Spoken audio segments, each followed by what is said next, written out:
আজকে মাদ্রাসাতে মাছ ছাড়ার সময় পাঙ্গাস মাছের সাথে এই মাছটা পাওয়া গেছে, শাকার ফিশ। ধরতে ভয় লাগে, তাই আরেকজনকে দিয়ে ধরতে বলছিলাম। আমাদের মামি মাছটা ধরেছিল। মামির সাহস আছে অনেক।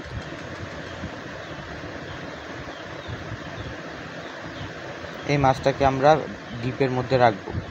এতদিন মোবাইলের মধ্যে দেখছি, ইউটিউবে, ফেসবুকে দেখছি যে এই মাছ ডিপের মধ্যে রাখলেও বরফ হয়ে গেলেও জীবিত থাকে। তো আজকে এটা আমরা সরাসরি প্রমাণ করব যে এই মাছ ডিপের মধ্যে রাখলেও জীবিত থাকে কিনা। এই যে এটার ভিতরে দিলাম, এটার ভিতরে দিয়ে এই যে এখন পানি দিব। এখন এইটা নিয়ে আমরা ডিপের মধ্যে রাখবো। ডিপের মধ্যে রেখে একেবারে কালকে সকালবেলা খুলবো। সকালবেলা খুলে দেখব যে এটা বরফ জীবিত থাকে কি থাকে না।